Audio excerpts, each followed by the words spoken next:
Ogg was not a complicated ogre.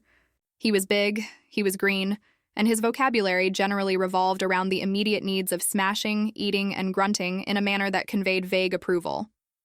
But for all his simplicity, Ogg harbored one complex yearning desire that made his 300-pound heart ache. He wanted to find love.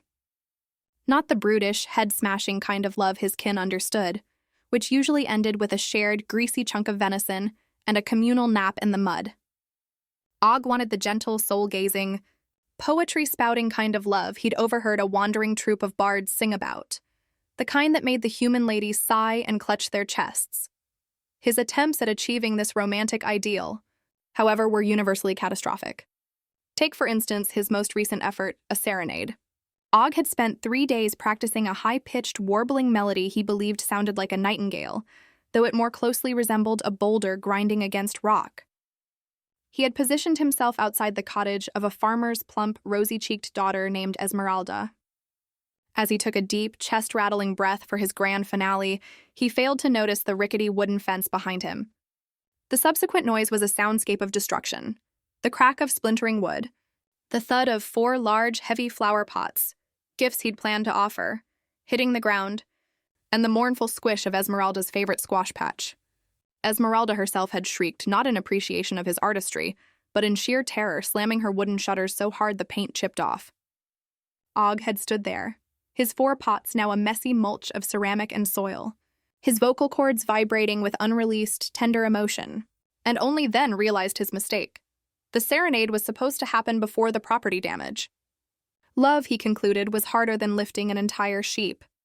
Ogg retreated to his humble cave, a cavern carved into the hillside that was, by ogre standards, remarkably clean, featuring only 3 small piles of miscellaneous bones and a freshly washed bearskin rug.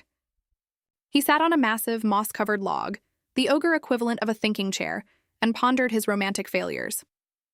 The problem, he decided, wasn't his heart, which was pure and filled with the syrupy sweetness of longing. It was his technique. His last gift, a still-twitching, freshly captured squirrel, had also not been well received. He'd presented it to a miller's wife with the enthusiastic cry of, "Look! Healthy and quick. Will make good snack." The miller's wife had fainted, and his most honest, heartfelt compliment, delivered to a barmaid with eyes as green as the swamp where he washed his socks, was an observation on her superior bone structure. "You have very strong bones," he'd rumbled, gesturing to her wrist. "I bet you are very hard to break." The barmaid had spilled her ale and refused to serve him another pint. Ogg sighed, a sound like an earthquake clearing its throat. If he wanted the real thing, the stuff of epic ballads, he needed to stop aiming for the easy targets, the simple village women who seemed to associate ogres only with panic and pitchforks. He needed to aim high. He needed a woman whose refined sensibilities could overlook his structural shortcomings. He needed someone who saw beyond the mud, the sighs, and the faint, ever-present scent of wet earth and ancient meat. The very next day, a traveling merchant's caravan passed through the valley, and among its passengers was the most exquisite creature Ogg had ever seen. She was seated on a carriage upholstered in velvet the color of a sunset, reading a tiny leather-bound book with a concentration that made her ignore the ruts in the road. She was Lady Beatrice, a delicate, highly refined elven noblewoman, and she had come to the nearby town of Silverstream to oversee a distant property inheritance. Her skin was the pale color of winter moonlight. Her silver hair was woven into intricate braids that flowed over shoulders draped in fine silks, and her nose, a perfect patrician curve, was currently twitching delicately, seemingly in reaction to the dusty common air. Ogg, perched on his hill, watched the caravan pass. He knew, with a sudden, overwhelming certainty that made his knees feel wobbly for the first time in his life, that this was the woman. This was the love he was meant to pursue. This was the lady he would learn manners, poetry, and charm for. He just had to figure out a way to get within 10 feet of her without causing a panic attack, a stampede, or a small geological event. Ogg's first order of business was to acquire the necessary tools for courtship. He needed information. He needed a plan. And he needed to figure out why his everyday gifts of captured rodents seemed to be alienating the female population. His search led him to the nearest human settlement, Silverstream, a quaint little town filled with half-timbered houses and suspiciously quiet citizens who scattered whenever Ogg's enormous shadow fell upon them. He located the only establishment that seemed to hold a wealth of knowledge, a tiny, dusty bookstore presided over by a bespectacled gnome named Fimble, who was so short Ogg mistook him for a stack of unusually animated books, squeaked when the ogre filled the doorway. Greetings, welcome! Do you require a history of the Second Goblin War? A pamphlet on sustainable turnip farming? I need book, Ogg rumbled, pointing a finger the size of a bratwurst sausage at a shelf. Book about being good, being liked, charm. Fimble, trembling so violently his spectacles rattled, eventually led Ogg to a section of illuminated manuscripts. Ogg bypassed the weighty tomes on advanced philosophy and seized a slender volume bound in sickly yellow leather. The Nobleman's Compendium of Courtship and Etiquette, a guide to wooing the refined lady. The title alone gave Ogg a warm, hopeful feeling. He paid Fimble an entire, slightly corroded gold coin, a sum that could have bought the entire stock of turnips for a month, and left the bookstore with a new sense of purpose, ignoring the small, high-pitched thwack of the closing door as it rebounded off his massive shoulder and splintered its frame. Back in his cave, Ogg began his studies. The book was a revelation. He learned that a gentleman did not, under any circumstances, belch with satisfaction after a meal, nor was it acceptable to wipe one's mouth on one's forearm. He learned about small talk, which the book defined as the delicate art of conversing about topics of minimal import, such as the weather, without resorting to blunt truth or uncomfortable detail. Ogg had always considered honesty to be the foundation of communication, and his small talk often consisted of observations like, "The sky is gray? I think it will rain and make the mud sticky, which is bad for hunting," or, "Your hat is very ugly. Did you steal it from a scarecrow?" He now understood he had been failing at small talk. The section on gifts was perhaps the most illuminating. The book suggested a rare jewel, a carefully composed sonnet, or a single perfect rose. It did not suggest a captured live squirrel, or a damp, freshly unearthed skull of a reasonably well-preserved sheep, or a fistful of particularly shiny gravel. Ogg winced, realizing how often he had erred. He made a mental note. No more gifts that involve screaming, fur, or excessive moisture. The next day, armed with his newfound knowledge, Ogg decided to put theory into practice. He learned that Lady Beatrice was staying in a sizable country manor just outside Silverstream, a place with white columns and impeccably manicured hedges. He approached the manor under the cloak of a heavy pre-dawn fog, believing a surprise visit was the height of romantic spontaneity. He had practiced his first line for an hour. "Good morrow, fair lady. I trust your slumber was one of deep, untroubled rest." It was smooth. It was charming. It was exactly what the book said to say. Unfortunately, the grounds were guarded. Not by guards, but by a high, wrought iron fence topped with sharp spikes. Ogg, in his haste to deliver his prepared greeting, simply stepped over the fence. The process was not delicate. His immense foot snagged on the top rail, sending a jarring, metallic thwang through the quiet morning air. His weight then landed on a marble garden statue, a representation of a minor deity holding a small ceramic water basin. The statue crumbled into chalky dust. Ogg, startled, cleared his throat and boomed his greeting into the silence. "Good morrow, fair lady. I trust your slumber was one of deep, untroubled rest." From an upstairs window, a light snapped on. A maid screamed. A dog barked hysterically. And Lady Beatrice, a vision in a silk dressing gown, peered out, her elegant, silvery eyebrows arched into perfect arcs of aristocratic disdain. She did not look like she had enjoyed an untroubled rest. She looked like she had just witnessed a violent act of gardening hooliganism committed by an impossibly large green brute. Ogg offered a hopeful, winning smile, which mostly involved showing a lot of pointy, uneven teeth. "Oh dear," Lady Beatrice murmured, her voice a feather-light chime that somehow carried clearly across the manicured lawn. "I see a very large problem has developed with the property's security." She turned from the window without another word, leaving Ogg standing amidst the powdered remains of a mythological water god, his perfect opening line hanging uselessly in the dew-laden air. His first attempt at charming had merely confirmed his status as a security breach. Ogg returned to his cave discouraged but not defeated. He realized that a frontal assault was too direct. He needed to be subtle. He needed to be cerebral. He needed to master poetry. The Nobleman's Compendium dedicated a whole chapter to the power of the carefully crafted sonnet, claiming it was the ultimate weapon in the arsenal of the devoted suitor.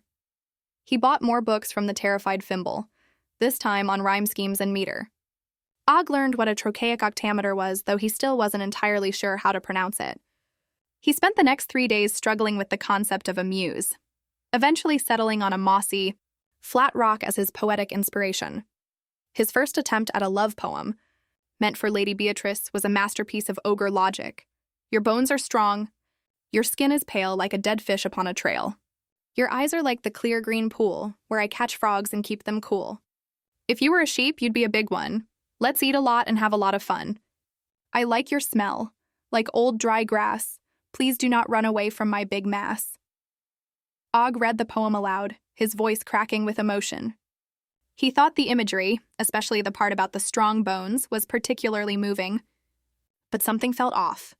He consulted his book. The problem was the dead fish line. The compendium specifically warned against comparing a lady's complexion to anything that was A, deceased, or B, commonly found in a fishing net. The sheep line, too, seemed to miss the mark on aristocratic flattery. He started anew, aiming for elevated language. He wanted to capture the essence of Lady Beatrice's ethereal beauty, her otherworldly grace, and her complete, utter inaccessibility. After a grueling night of composition, fueled by a half-eaten deer and 2 gallons of swamp water, Ogg produced a piece he was genuinely proud of. He titled it, Ode to the Beautiful Unbroken Lady. Oh, Lady Beatrice, your eyes like gems do shine, 1,000 tiny pebbles, but much more fine. Your hair is silver thread, a cloud on high. I like your strong neck when you look at the sky. Your hands are small, like the bird that cannot fly. I will not hurt you, I swear. I will only try to be your lover, your one and only true dear. Please don't call the guards, I am just standing here. This was much better. It avoided any mention of livestock, rotting corpses, or the unsavory details of his hunting habits. It even included a subtle plea for the lady not to summon armed personnel, which Ogg considered a sign of poetic sophistication. His next challenge was delivery. He couldn't simply barge through the hedge again. That was bad etiquette, according to Chapter 4, The Gentleman's Approach. He decided on a method inspired by a chapter on the art of the grand gesture. He would climb the tallest oak tree on the manor's property, wait until dusk, and dramatically descend on a rope to deliver his parchment. He spent the entire day gathering the thickest, most reliable rope he could find, the rope used to secure a stone quarry's hauling cart. It was sturdy enough to hold 10 ogres, let alone one. As twilight deepened, Ogg hauled the rope up the massive oak tree, his huge frame a barely visible shadow in the gloom. He anchored it firmly around a branch the size of a small car and slid down, parchment in hand, landing with a gentle thud, as gentle as a 1-ton sandbag can land, right beside Lady Beatrice's sitting room window. He cleared his throat. Good evening, fair lady. Lady Beatrice, who had been enjoying a cup of chamomile tea and a novel about the tragic life of a human duchess, started so violently her teacup rattled. She looked up, not at the window, but at the enormous green foot dangling precariously outside it. Then she looked up further and saw Ogg's hopeful, slightly sweaty face pressed against the glass. Oh, it's the security breach again, she said with a sigh, her voice retaining its melodic calm even in the face of an imminent ogre-related emergency. She did not scream, which Ogg took as a highly encouraging sign. He unfurled the parchment, which he had tied to a small, smooth stone to keep it from blowing away. Lady Beatrice, I have for you a poesy, a grand declaration of my feeling. He began to read. Oh, Lady Beatrice, your eyes like gems do shine. He got as far as the second line, 1,000 tiny pebbles, but much more fine, when he noticed a movement from the corner of his eye. It was a man, small and nervous, wearing the uniform of a footman. The footman, clutching a silver tray, was backing away very slowly, his eyes wide with a combination of fear and the sheer disbelief of seeing an ogre reciting bad poetry outside the manor's walls. Get off the manor grounds this instant, the footman squeaked, then promptly dropped the silver tray with a loud clatter. The noise startled Ogg. His immense concentration was broken. His foot, still hooked around the rope, twitched. The twitch was all it took. The branch, weakened by a previous lightning strike and now bearing the sudden full weight of a lovesick ogre in motion, gave way with a sound like a cannon blast. Crack, snap, boom. Ogg did not fall to the ground. Instead, the rope, now taut and attached to a splintered branch, swung him in a perfect, unstoppable arc. He slammed, shoulder first, into the side of the manor house, just below Lady Beatrice's window. The impact shook the entire structure, sending a plume of plaster dust into the air and knocking a section of the decorative cornice clean off the building. When the dust settled, Ogg was dangling upside down, his magnificent ode crumpled in his massive fist, looking directly into the perfectly unruffled, yet deeply annoyed face of Lady Beatrice. She sipped her tea, now recovered from the initial shock. While I appreciate the effort, Mr. Whatever you are, I must say that poets who cause property damage are a distinct step down from the quality of suitor I usually entertain. Ogg, suspended by his ankle, opened his mouth to explain the intricacies of the rogue branch, but all that came out was a strangled, apologetic grunt. He had failed the grand gesture chapter completely. He only hoped the book had a section on how to apologize for major structural damage. The incident with the cornice and the upside-down poetry reading was a severe setback. Ogg had been forcibly escorted off the manor grounds by a surprisingly brave and heavily armed contingent of kitchen staff wielding frying pans and rolling pins. The footman, whose silver tray had been retrieved, continued to stutter for the remainder of the evening. Ogg knew he couldn't just vanish. The compendium was very clear on one point. A gentleman, even one who accidentally demolishes a small part of a lady's home, must always offer a sincere and immediate apology. The tricky part was figuring out how to deliver the apology without causing more damage. He spent the next day gathering materials. Instead of the usual smelly squirrel, he procured a small, perfect, unblemished rose from a nearby rose bush. He only accidentally snapped off 4 other blossoms and 2 entire branches in the process. He also found a large, flat, clean stone and, using a smaller, sharper stone, meticulously carved the words, "I am sorry for the crack noise." He thought the apology was both succinct and specific. That evening, he approached the manor again, this time on his hands and knees, attempting to reduce his visible height. He looked less like a noble suitor and more like an enormous distressed badger, but it was the best he could manage. He crawled to the kitchen entrance, the only part of the house without an armed guard or a screaming footman, and tapped gently on the reinforced back door. The door was opened by Mrs. Piffle, the manor's head cook, a woman whose temper was as fiery as her oven. She brandished a wooden spoon. "What in the name of all that is holy do you want, you hulking menace? I come to apologize," Ogg whispered, trying to make his voice sound small and non-threatening. The resulting sound was a low, seismic rumble. He offered the carved stone and the rose. "For the architecture problem. I did not mean to swing. It was the branch's fault." Mrs. Piffle, surprised by the offering, lowered her spoon. She eyed the perfect rose and the strangely sincere, rock-carved apology. She was deep down a sentimental woman. "Well," she grumbled, "it's more than that lazy gardener ever did. Hold on." She closed the door, and Ogg waited, the weight of the apology stone leaving a faint circular imprint on the dirt. A minute later, the front door, the main door, opened, and Ogg was beckoned inside. Lady Beatrice was waiting in the drawing room, a room filled with delicate porcelain figurines, glass lamps, and small, easily shattered items. She wore a simple, elegant gown and sat on a small velvet chaise lounge that seemed far too fragile for the task. She motioned for him to sit opposite her. "My cook tells me you've brought an apology stone," she said, her voice dry and melodic. "I must say I've never received a geological apology before. It is unique." Ogg lumbered to the tiny, ornate wooden chair she had indicated. He misjudged the distance, and instead of sitting, he inadvertently pushed the chair against the wall with his knee. The chair made a pitiful crunch sound as its spindly legs buckled under the ogre's slight contact. Ogg stared at the new casualty. He could feel his face flushing an even deeper shade of green. "Oh dear," Lady Beatrice sighed, but still without raising her voice. "Perhaps you should just stand." Ogg stood, feeling colossal and awkward. The air was thick with the scent of expensive perfume, old wood, and the faint musk of ogre apology. "I am sorry for the chair, Lady Beatrice," Ogg mumbled. "And for the poetry. And the roof decoration. I have read the book. It says I must be charming." Lady Beatrice regarded him with an expression of pure, refined curiosity. "Charming, you say? And the book has led you to believe that a surprise high-speed descent from an oak tree is the path to my heart?"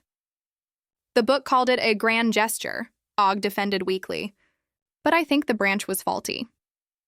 "I think your chosen gesture may be too grand for the tensile strength of my home," she observed. She gestured to a small table next to her, laden with a tea service. "You may stay for a cup of tea." It is a social ritual required of all civilized beings. Perhaps you can practice your small talk. Ogg's heart soared. He was inside. He was talking to her. He was participating in a social ritual. He watched as Lady Beatrice poured a stream of amber liquid into a tiny painted cup. "Thank you, Lady Beatrice," he rumbled. He knew the next move. He had to be delicate. He had to show his education. He had to use the small talk. "It is a lovely day, is it not?" he said, proudly repeating a line directly from the compendium. "It is indeed," she replied smoothly, passing him the cup and saucer. Ogg's massive, dirt-crusted fingers carefully grasped the delicate porcelain. It felt like holding a fragile eggshell. "Yes," Ogg continued, seeing his opening, "and the nice weather is good for the farmers. They can harvest the grain, and then the mice eat the grain, and then the owls eat the mice, and then the snakes eat the owls, and the circle of life continues, and I can catch a nice, fat snake to cook." He paused, breathing deeply. "It will be a good snake, not a smelly one." The silence that followed was heavy. Lady Beatrice set her own teacup down with a precise, almost silent clink. "Mr. Ogg," she said gently, "when a lady speaks of the lovely weather, it is often a polite prelude to speaking of absolutely nothing at all. Perhaps you should try to keep the conversation away from the food chain for a moment." Ogg felt the heat of embarrassment rise again. He looked at the tiny teacup in his hand. He realized the compendium had failed to explain how a person of his size was supposed to ingest such a small quantity of liquid with a minimum of drooling or spillage. He tentatively raised the cup to his lips, his thumb completely encompassing the fragile handle. Suddenly, a loud, angry buzzing filled the room. A large, irritated wasp had flown in through the open window and was now circling Ogg's head, attracted by the faint, meaty scent of his breath. "A wasp," Lady Beatrice exclaimed, momentarily losing her cool composure. "Be careful, Ogg. They sting!" Ogg's reaction was pure, unadulterated ogre instinct. A threat was a threat. A flying, buzzing danger near his lovely lady must be eliminated. With a roar that rattled the windows, Ogg dropped the teacup, sending it shattering into 1,000 pieces on the hardwood floor, and clapped his massive hands together in a sound like a thunderclap. Utterly annihilating the wasp, he opened his hands. The wasp was gone. He looked at Lady Beatrice, his chest heaving with the heroic effort. "I saved you," he cried, pleased with his quick, decisive action. Lady Beatrice stared at the pulverized porcelain on the floor. She stared at the faint brown splash of tea on her silk rug. She stared at the tiny, sticky smear on Ogg's palm that was all that remained of the wasp. She sighed, a long, drawn-out exhalation of pure, unadulterated fatigue. "Mr. Ogg," she said, her voice now barely a whisper, "perhaps we should wait until you have completed your charm lessons before attempting another social ritual. You may leave the premises." "Gently, please." Ogg, heartbroken and sticky, bowed, a stiff, jerking movement that made the already cracked cornice above the door groan, and lumbered out, leaving behind a trail of tiny porcelain shards, a faint smell of burnt wasp, and the utter destruction of a perfectly good afternoon tea. Love, he concluded, was not just hard. It was actively, maliciously trying to turn him into a clumsy, house-wrecking pariah. He had 4 more chapters to figure out how to be an ogre who wasn't constantly causing chaos. The only question was, would Lady Beatrice's mansion still be standing when he returned? Ogg's confidence, like the manor's cornice, was beginning to show cracks. His apologies were causing more damage than his initial blunders. His attempts at small talk resulted in morbid anatomical descriptions. His grand gestures usually ended with him dangling precariously or embedded in a wall. He needed a new approach, something that bypassed his verbal shortcomings and allowed his genuinely good heart to shine through. He consulted the nobleman's compendium once more, desperately flipping through its crisp, authoritative pages. His eyes landed on a chapter titled, "The Graceful Art of the Ball, How to Sweep a Lady Off Her Feet," figuratively.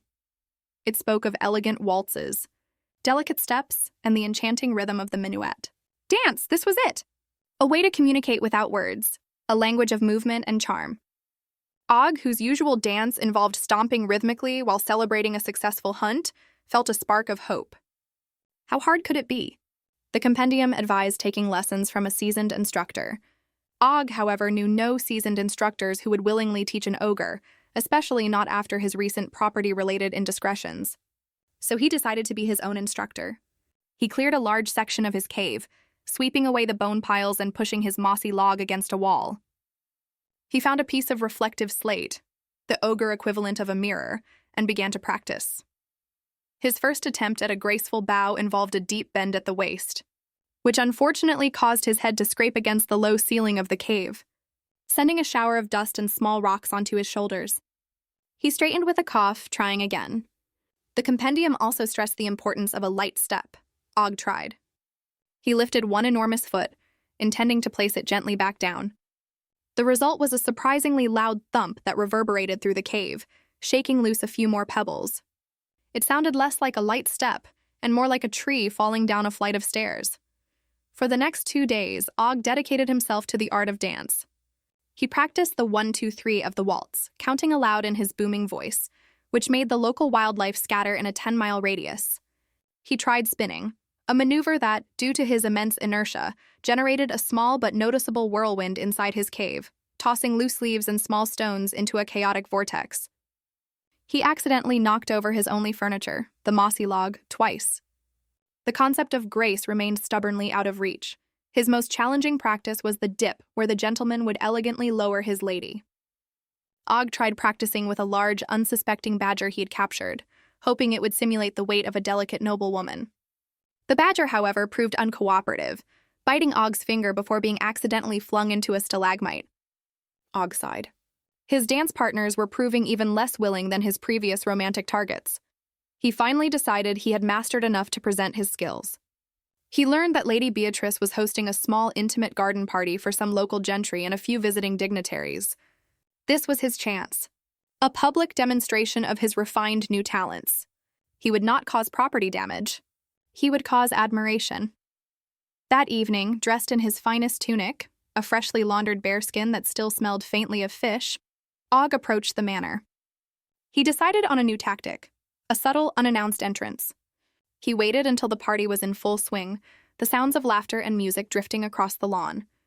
Then, he simply walked around the side of the house and appeared on the periphery of the gathering, a towering green figure against the twilight sky. A collective gasp rippled through the garden. Forks paused halfway to mouths. Teacups froze in midair. Lady Beatrice, who had been gracefully conversing with a duke about the merits of imported silk, turned, her eyes widening just a fraction. "Good evening, fair lady." Ogg boomed, making every teacup on every table vibrate. He made his practiced bow, careful not to hit his head. It was still a bit wobbly, but it was a bow. Lady Beatrice, recovering her composure with remarkable speed, offered a strained smile. "Mr. Ogg, what a surprise. I wasn't aware you had received an invitation." "No invitation," Ogg replied cheerfully. "But the book said a gentleman must demonstrate his talents. And I have learned to dance." Before anyone could react, Ogg strode onto the makeshift dance floor, where a string quartet was playing a gentle minuet. He selected a lady who looked particularly plump and seemed to have a kind expression, the Duchess of Evergreen, known for her benevolent nature. "May I have this dance, fair Duchess?"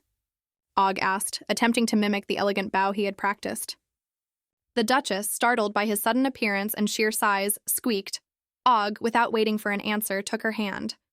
His grip, though intended to be gentle, felt like a vice to the delicate noblewoman. He began his waltz, 1-2-3, 1-2-3. His steps were enormous, covering 3 times the ground of a normal dancer. His turns were wide, sweeping arcs that sent other dancers scrambling for safety. He lifted the Duchess, intending to sweep her off her feet, but he lifted her so high she could see over the hedges, her little legs dangling like an unhappy doll's. "Put me down, you brute!" the Duchess shrieked, her benevolent nature temporarily forgotten. Ogg, misunderstanding her distress as enthusiasm, simply twirled faster. His sheer momentum carried them both into a collision course with a table laden with pastries. Smash! The table collapsed, sending cream puffs, tarts, and delicate petits fours flying. The string quartet stopped playing with a discordant screech. Ogg, panting slightly, finally put the Duchess down, who immediately fainted into a nearby shrub. He looked at Lady Beatrice, his face glowing with triumph. "Was that not magnificent, Lady Beatrice? My dance moves are very energetic." Lady Beatrice pressed a hand to her forehead. "Mr. Ogg," she said, her voice strained, "your dance moves are certainly memorable. but I believe you've just incapacitated the Duchess and ruined the dessert table. Perhaps dancing is not your strongest suit. Ogg's heart sank. He had envisioned himself gracefully twirling, captivating the entire party with his newly acquired elegance. Instead, he had caused yet another scene, another disaster, another expensive mess. He had failed to be graceful. He had failed to be charming. He had failed to be anything other than a colossal, destructive ogre. After the Dance of the Elephant incident, Ogg was temporarily banned from the manor grounds, even on his hands and knees. Lady Beatrice had been surprisingly lenient, only requesting he stay a reasonable distance away until his social graces aligned with standard civil conduct. Ogg interpreted this to mean she still held a glimmer of hope for him. He was back to the compendium, now desperate. He had tried poetry, apologies, and dance. All had ended in varying degrees of chaos. What was left? He found a chapter on the delicacies of dining, how to impress at table. This seemed promising. Eating was something Ogg understood. He might be clumsy, but he was a very good eater. The book, however, quickly disabused him of his notions. It spoke of forks and knives, of napkins and placemats, of courses and palate cleansers. Ogg's usual dining involved tearing meat with his bare hands, slurping broth directly from the pot and wiping his chin on the back of his hand. He was horrified. This was going to require serious effort. He procured a set of silverware from Thimble, the gnome bookseller, who now simply stared blankly at Ogg whenever he entered his shop. Ogg practiced in his cave.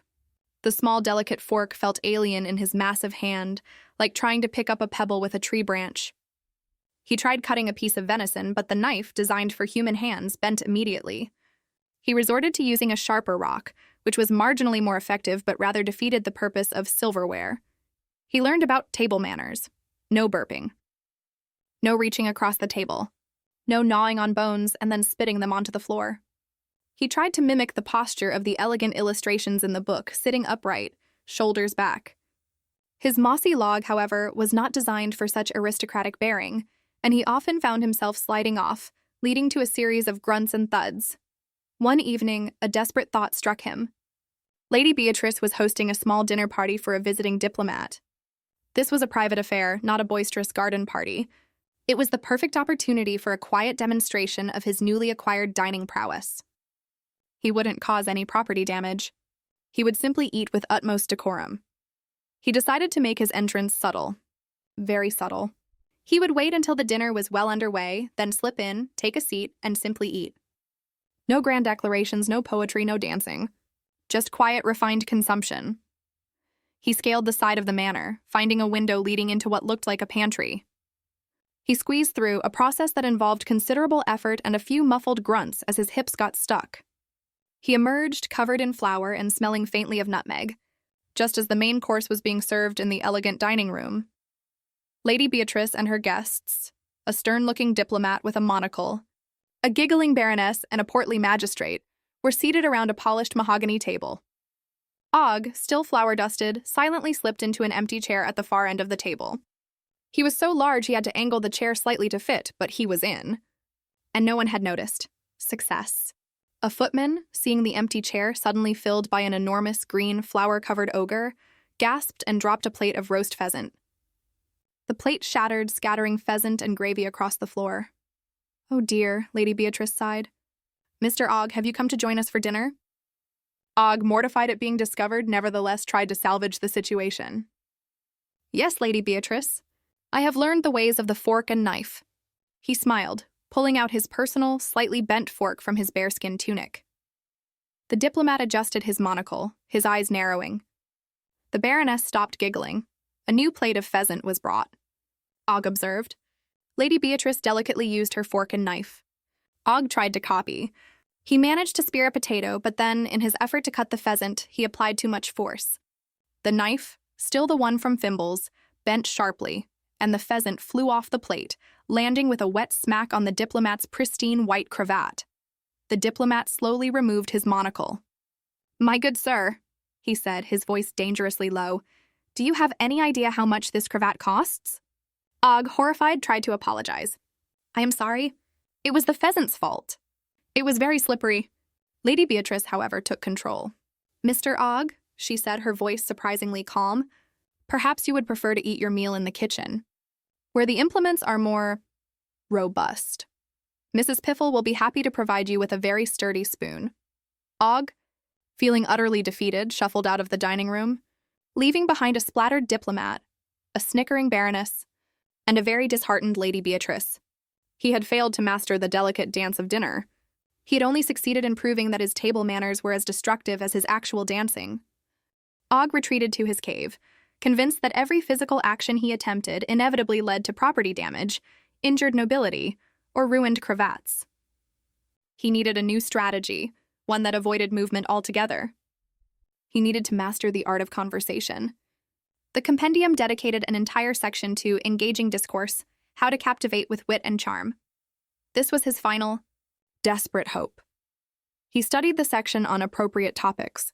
These included the weather, again, the arts, literature, and light, amusing anecdotes. It specifically warned against politics, religion, and, to Ogg's chagrin, the anatomical peculiarities of small game. He also learned about the importance of listening, asking open-ended questions, and offering thoughtful compliments. Ogg decided to practice on himself. He would sit on his mossy log and ask himself open-ended questions about the weather. "Ogg," he'd boom, "what are your thoughts on this cloud formation?" Then he'd pause, pretending to listen, before replying, "Why, Ogg, I find its resemblance to a particularly large sleeping bear quite striking. How does this inspire you?" This internal dialogue, while peculiar, felt productive. He also worked on compliments. Instead of strong bones, he would aim for eyes like forest pools reflecting morning dew, or a smile as radiant as a summer sunrise. He spent hours trying to articulate these flowery phrases, often stumbling over the syllables.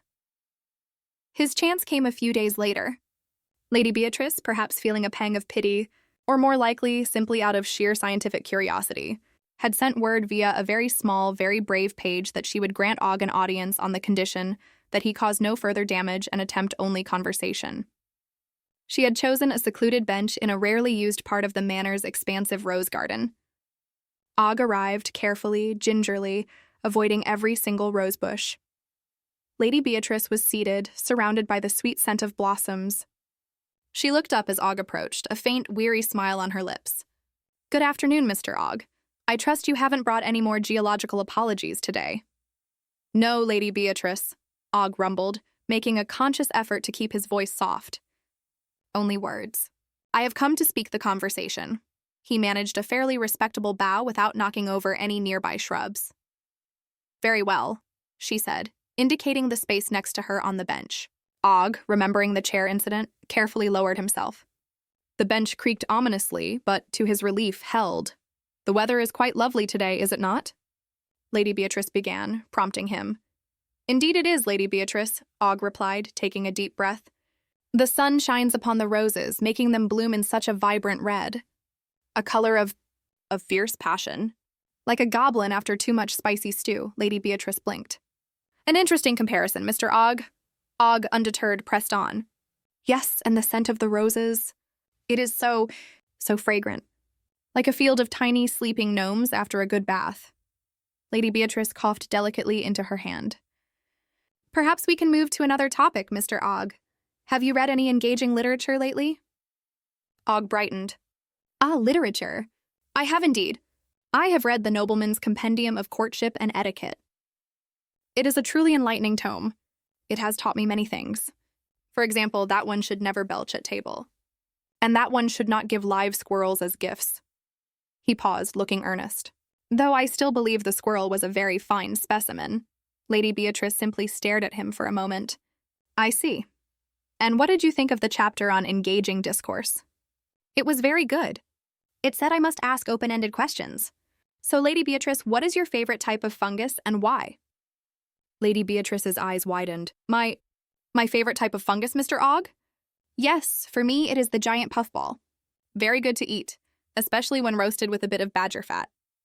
But I am interested in your preferences." Lady Beatrice stood up slowly. "Mr. Ogg," she said, her voice now tinged with a delicate but undeniable exasperation, "while I appreciate your attempt at conversation and your unique choice of compliments, I fear your definition of engaging discourse might differ somewhat from mine." Perhaps we should conclude this audience. Ogg, crestfallen, rose from the bench. Did I not listen? Did I not ask questions? I tried not to mention strong bones. You certainly tried, Mr. Ogg, she replied with a sigh. But comparing my passion to goblin stew and my scent to bathed gnomes does not, regrettably, qualify as thoughtful compliments in polite society.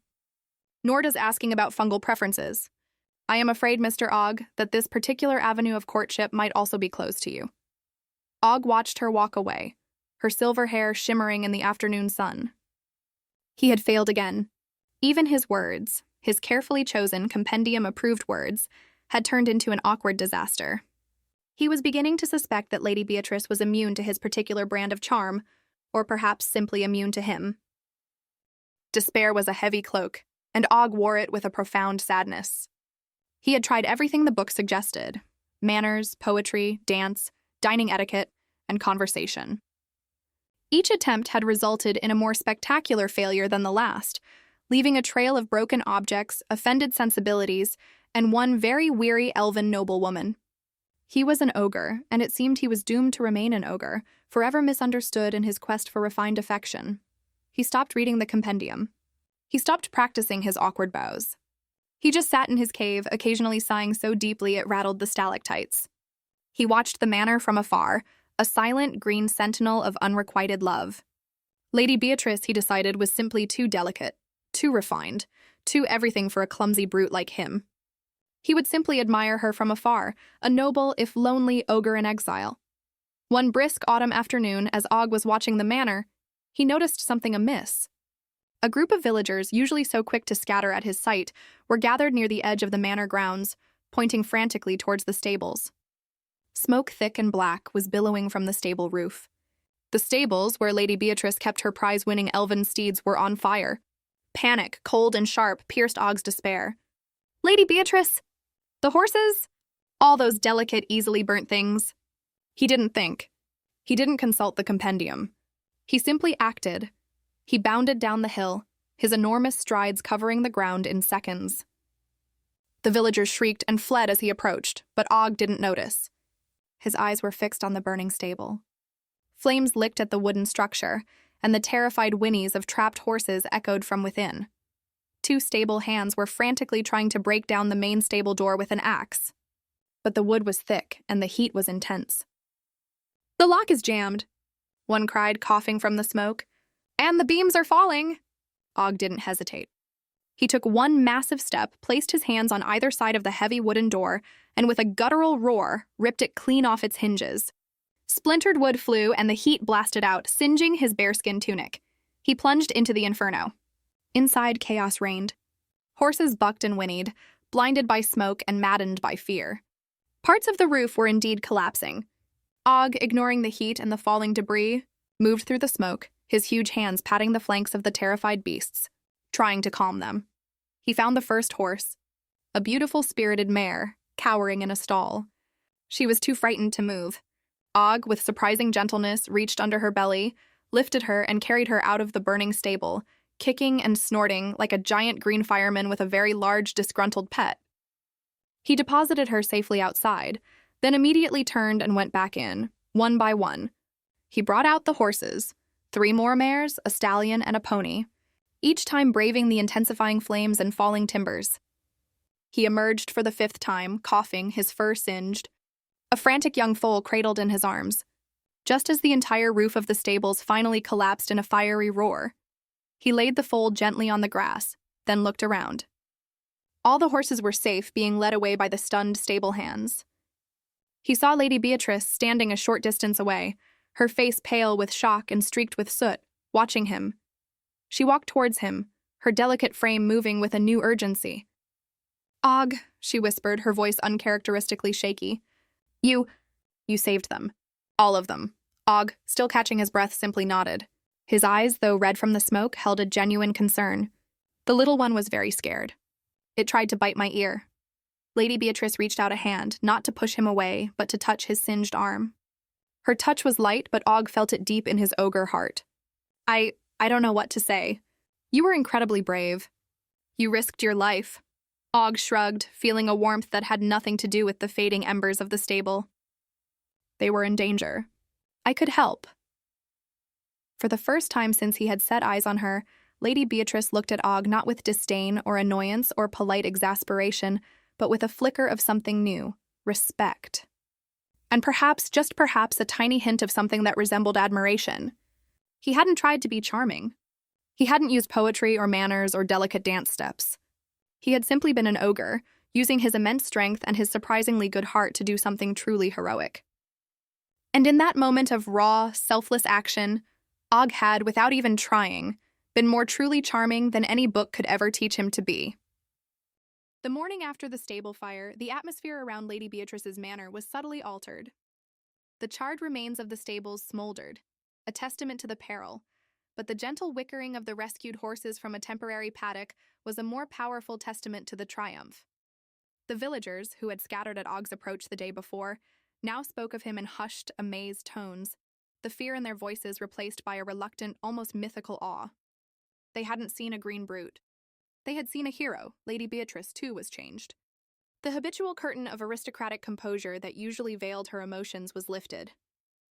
She sent a footman, a different one this time, as the previous footman was now exclusively working on the distant east wing of the manor, to summon Ogg to the grand drawing room, the scene of the previous teacup disaster. Ogg arrived, freshly bathed and with a new, if slightly mismatched, bearskin tunic. His hair was still singed in places, and he was carrying a large new stone. Not an apology stone, but a gift. It was a smooth, perfect river stone, polished by centuries of water, and he had tied a small bunch of wildflowers to it with a piece of twine. He did not consult the compendium. This was a gift from his heart, a simple offering of thanks for the lady's kindness in giving him an audience. Lady Beatrice was waiting, sitting on a sturdy wooden chair this time, a pragmatic choice that Ogg immediately appreciated. She gestured for him to sit on the sofa, a stout, well-padded piece that looked like it might actually survive his presence. "Mr. Ogg," she began, her silver eyes holding a depth of reflection Ogg hadn't seen before. "Please sit. And do tell me what you are holding." Ogg carefully placed the stone and flowers on the low table, taking great care not to jostle the vase. "It is a gift, Lady Beatrice. A thank you for letting me try to be charming." "It's lovely, Ogg," she said, genuinely pleased, picking up a violet. "It's the nicest gift you've given me. No fur, no twitching, and no scent of swamp." "Why the stone, though?" "It is strong," Ogg rumbled simply. "Like you, Lady Beatrice. You did not scream yesterday, even when the roof fell." "That is very strong," Lady Beatrice offered a true gentle smile this time, a sight that made Ogg's massive heart flutter. "You see, Ogg," she said, leaning forward slightly, "you are charming, just not in the way that little yellow book suggests." She picked up the nobleman's compendium, which was sitting on the table, and tapped it lightly. "This book demands artifice. It demands you be something you are not, a small, frail, human nobleman who cares about cravats and chandeliers. But yesterday, you were simply Ogg, and Ogg is brave, resourceful, and possesses a remarkable capacity for gentleness when he's not trying to smash a chair." Ogg's face flushed a deeper green. "So, I do not have to learn the 1-2-3 of the waltz?" "No," Lady Beatrice said firmly. "I forbid you to attempt the waltz ever again, for the safety of all my house guests and all my furniture." She paused, her smile fading into a thoughtful expression. "But this poses a problem, Ogg. You have a good heart and a kind soul, but the world, particularly polite society, is ill-equipped to handle a 600-pound ogre whose displays of affection involve accidental demolition. You want love, and I believe you deserve it, but we must find a middle ground," she stood. "Ogg, you saved my horses, which are priceless. I owe you a great debt, and I find myself intrigued. I will teach you the true art of fitting in. Not the fake charm of that book, but the practical lessons of restraint and subtlety. Do you accept my mentorship?" Ogg's eyes widened with hope. He stood up so quickly the sofa lurched. "Yes, Lady Beatrice. I will learn." "Good," she replied, her face taking on the look of a general planning a difficult campaign. Lesson 1. When entering a room, you must first ascertain the structural integrity of all furniture within a 10-foot radius. And for the love of the gods, Ogg, stop complimenting my bones. Lady Beatrice began her private, highly unorthodox charm school immediately. Her approach was practical and focused not on poetry, but on physics and restraint. Their first lesson was on volume control. Ogg's usual speaking voice could be heard for miles. Lady Beatrice devised a simple exercise. Ogg had to speak to her from the edge of the rose garden while she sat on her bench, and he had to use a voice that did not make the delicate petals visibly shake. Ogg tried whispering, which, due to his immense lungs, resulted in a concentrated gust of air that stripped a nearby lilac bush of all its leaves. Eventually, through persistent effort and Lady Beatrice's unflagging patience, Ogg learned to compress his booming voice into a manageable, deep rumble, a sound that was still loud, but now within the legal parameters of the manor's noise ordinances.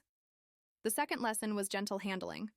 Ogg had to move a collection of her most fragile, paper-thin porcelain figurines from one table to another. If a figurine broke, the lesson started over. This was excruciating. Ogg's massive fingers, usually adept at snapping tree trunks, trembled as he tried to grasp the delicate porcelain neck of a shepherdess. He failed the first 10 times, crushing the figurines into powder with his nervous grip. He failed again when he tried to breathe on them to clean the dust, and the force of his breath sent one across the room. It wasn't until Lady Beatrice tied tiny silk ribbons around the shepherdess's waist, giving Ogg something firm to grasp, that he succeeded. He learned to control his strength, to channel the immense power in his hands into a feather-light touch. Third, and most difficult, was the lesson of the subtle entrance. Ogg was no longer allowed to simply appear. He had to learn how to open and close a door without tearing it off its hinges, how to ascend stairs without them groaning under his weight, and how to stand in a room without looming. Lady Beatrice placed small, easily toppled stacks of books in his path, forcing him to walk with a slow, deliberate grace. She taught him to observe the dimensions of a room, to move along the walls, and to make his vast presence seem smaller. This required immense mental discipline, forcing Ogg to think about every micro-movement. During one such lesson, a minor tremor occurred. Ogg, standing by the mantelpiece, felt the floor shake. He instinctively threw his hands out to brace himself against the wall. The movement was clumsy but effective. He kept himself upright and avoided toppling a large, very expensive clock. "See, Ogg?" Lady Beatrice observed, watching him. That was not charm. That was simply control. "You learned," Ogg didn't reply. He was looking at Lady Beatrice, who was watching him with a gentle pride. And he realized that this was better than any shallow flattery. He had her respect, and he had her focused, undivided attention. In a strange, unexpected way, their lessons in physical restraint had created an emotional closeness. He was still a clumsy ogre, but he was her clumsy ogre. After weeks of intensive private tutelage, Lady Beatrice decided Ogg was ready for a minor public test. She was hosting a small afternoon tea in the garden, this time, with only 2 guests, the Baroness, who had previously snickered at Ogg's dining mishaps, and the magistrate, who was portly and prone to fainting. The setting was controlled, the guests were familiar with Ogg's history, and the stakes were low. No cravats were involved. Lady Beatrice gave Ogg one final instruction. "Ogg, I don't need you to be witty. I need you to be useful and quiet. Focus on small, helpful tasks. Do not speak unless spoken to, and if you are, limit your response to 1 sentence and no mention of the food chain." Ogg took his place near the corner of the garden, dressed in a new custom-made tunic of forest green cloth that Lady Beatrice had commissioned. It still looked enormous, but at least it didn't smell like fish. He was a silent, imposing figure, a massive, helpful backdrop to the delicate social gathering. He began his duties. When the Baroness dropped her napkin, Ogg moved with a quiet, practiced subtlety, his fingers retrieving the linen before it fully hit the ground. When the tea kettle ran low, he walked to the table, and with the utmost care, lifted the kettle as though it were made of glass, and poured the tea into the teapot without a single spill. He moved with a new, strange grace, a contradiction of size and movement that was, in its own way, mesmerizing. The Baroness, initially nervous, watched him. "My word," she whispered to Lady Beatrice. "He's almost a butler. A very large, very green butler." Lady Beatrice smiled, a genuine sparkle in her eye. "He's simply practicing his manners, Baroness." Then came the moment of truth. The magistrate, perhaps attempting to be polite, addressed Ogg directly. "Tell me, enormous fellow," he wheezed. "Do you enjoy the fine arts?" "I find myself quite fond of sculpture." Ogg remembered the compendium and his lessons. He had to be brief. He had to be polite. He had to avoid mentioning broken statues. He took a deep breath, channeled his newfound inner calm, and responded in his carefully controlled low rumble. "Yes, sir. I enjoy art that is very hard to break." The magistrate paused, then chuckled, a deep, booming laugh that nearly made the Baroness jump. A practical man. I like that. An honest appreciation for durability. Lady Beatrice gave Ogg a subtle nod of approval. He had passed the conversational test. The final test came when a sudden, unexpected gust of wind swept across the garden. It was enough to threaten the stability of a tall, three-tiered serving tray laden with cakes and sandwiches. As the tray began to tilt, disaster loomed. Shattered china, ruined food, and a probable fainting fit from the magistrate. Ogg, faster than anyone thought possible for a creature his size, reached out. But instead of grabbing the tray, which would certainly have crushed it, he simply extended a massive flat palm and gently stabilized the stand with the merest touch of his fingertip. He held it steady until the gust passed, then slowly, carefully, retracted his hand. The guests stared, not in fear, but in astonishment at the unbelievable dexterity and control he had displayed. He was a creature of immense power who had chosen to exercise perfect, delicate restraint. The Baroness broke the silence. "Lady Beatrice," she said, her voice filled with respect, "I retract every snide comment I have ever made about your suitors. Mr. Ogg is truly remarkable." The small gathering ended on a high note, the guests leaving with tales of the refined, powerful, and surprisingly gentle ogre. Lady Beatrice dismissed the servants and returned to the garden, finding Ogg carefully gathering the discarded silk ribbons that had been left on the tables. "You were perfect, Ogg," she said, her voice soft. "Absolutely perfect. You were quiet, you were helpful, and you used your strength not for destruction, but for preservation. You passed the test." Ogg looked up, his face filled with an innocent confusion. "But Lady Beatrice, I did not use the charming words. I did not talk of passion or fine gems or even strong bones." "Precisely," she replied, stepping closer. "True charm is not about the words you use or the dance you perform. It's about how you make people feel. When you dropped that teacup, you made me feel afraid and annoyed. When you saved those horses, you made me feel awe and gratitude. And today, with your restraint and your focused effort to simply help us, you made me feel safe and respected." She reached out and laid a hand on his thick, slightly singed forearm. "Charm, Ogg, is kindness channeled through control. You are not a delicate human nobleman. You are a massive, powerful ogre with the kindest heart I have ever known. Your greatest virtue is your power, and the greatest charm is your willingness to temper that power for me." She stepped back, her silver eyes holding his. "I owe you my gratitude, and now I offer you my esteem. But more than that, Ogg, I have grown quite fond of you." Ogg stared at her, the reality of her words sinking in. Not an apology, not a reprimand, but a confession of fondness. "Lady Beatrice," Ogg rumbled, a deep emotional sound that was perilously close to a sob. I think I love you. Your mind is like a sharp rock that cuts through fog, and your heart is soft like the moss on my log." Lady Beatrice laughed, a bell-like sound that was both genuine and filled with relief. "An ogre's compliment? I shall treasure it. And I believe I could learn to love you too, Ogg. But let us be clear. This will be a love of practicalities." She looked around the manor grounds, then back at him. "We will have to live in a very large house. You will have to use very sturdy plates. And under no circumstances are you ever to wear a cravat." Ogg beamed, an expression so wide and joyful it seemed to illuminate the entire garden. "I will never wear a cravat, Lady Beatrice. I will build you a house so strong 1,000 falling branches could not break it." "Good," she said, and then she did something truly astonishing. The highly refined elven noblewoman, Lady Beatrice, stood on her toes and kissed the ogre, Ogg, gently on his rough green cheek. Ogg stood still for a full minute, frozen in shock and ecstasy. He had tried to be charming by mimicking others, but he had found love by simply learning to be the best, kindest, most controlled version of himself. He had found the woman who could see past the brute to the heart of gold and a fondness for puffball fungus beneath. Ogg had achieved the impossible. He, the big, clumsy ogre, had finally found love, and he only had to ruin 2 pieces of furniture, 1 dinner party, 1 garden party, 1 noblewoman's cravat, and 1 entire stable to get there. It was, he thought, a small price to pay for true happiness. He finally had his happy ending, and he didn't even need to know what a trochaic octameter was.